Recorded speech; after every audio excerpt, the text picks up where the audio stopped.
আরাফাত দিনের দোয়া হলো সবচেয়ে সেরা দোয়া। বছরে যে কোনো সময়ের মধ্যে সেরা দোয়া হলো আরাফাত দিনের দোয়া। আরাফাত দিনের অনুসরণে জিলহজের 9 তারিখে পৃথিবীর বিভিন্ন প্রান্তে থাকা মুসলমানরা নফল রোজা রাখবেন। এতে 1 বছর পূর্বের আর হায়াতে বাঁচিয়ে রাখলে আল্লাহ তাআলা অগ্রিম 1 বছরের গুনাহ আল্লাহ মাফ করে দিবেন। এই রোজাটাকে জিলহজের 9 তারিখেই রাখবো নাকি যে আপনার আরাফাত দিন হাজিদের অবস্থানকে হিসাব করে রাখবো? আরাফাত দিনের বিশেষ আমল কি বিস্তারিত বলুন।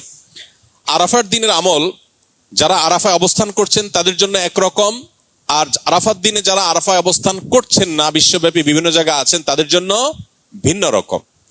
যারা আরাফা অবস্থান করছেন, নবী আলাইহিস সালাম বলেছেন খায়রুদ দুআ দুআউ ইয়াউমি আরাফা। এই হাদিসের এই অংশটা যদিও আম, এখান থেকে আরাফাত দিনের দোয়াকে নবীজি বলেছেন আরাফাত দিনের দোয়া হলো সবচেয়ে সেরা দোয়া। বছরে যে কোনো সময়ের মধ্যে সেরা দোয়া হলো আরাফাত দিনের দোয়া।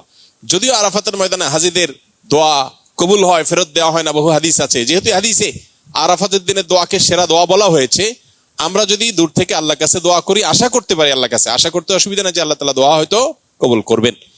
দ্বিতীয়ত নবী আলাইহিস সালাম বলেছেন খায়রুমা ওয়া খায়রুমা আনা কুলতু আনা ওয়ান নাবিয়্যুনা মিন ক্বাবলি লা ইলাহা ইল্লাল্লাহু ওয়াহদাহু লা শারীকা লাহু লাহুল মুলকু ওয়া লাহুল হামদু ওয়া হুয়া আলা কুল্লি শাইইন কাদির।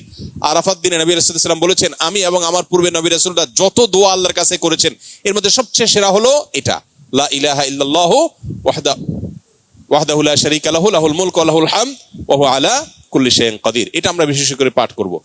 আরাফাত দিনে হাজী সাহেবদের জন্য রোজা রাখা নিষেধ, বেশি বেশি দোয়া করবেন তারা, তাদের জন্য করণীয় আমলগুলো।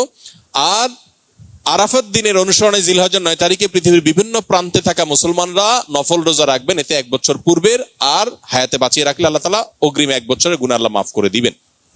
এজন্য আরাফাত দিনে নফল রোজা রাখবো ইনশাআল্লাহ। এই দোয়াটা কি এই রোজাটাকে জিলহজের 9 তারিখেই রাখবো নাকি যে আপনার আরাফাত দিন হাজিদের অবস্থানকে হিসাব করে রাখবো? এটা নিয়ে দুই রকমের মত আজকাল শোনা যায়।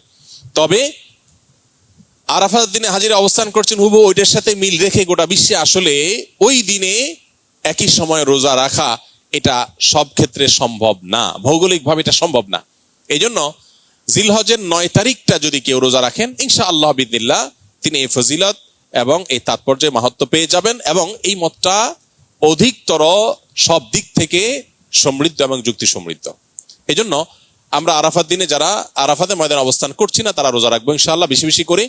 আর জিলহজের 1 থেকে 9 তারিখ পর্যন্ত সবগুলো দিনই রোজা রাখতে পারলে আরো ভালো। তাহলে সেক্ষেত্রে ইখতিলাফ এবং মত পার্থক্যের আপনি এমনি উঠে গেলেন। সবগুলো দিনই আসলে রোজা রাখার চেষ্টা করা দরকার যদি তৌফিকে হয়।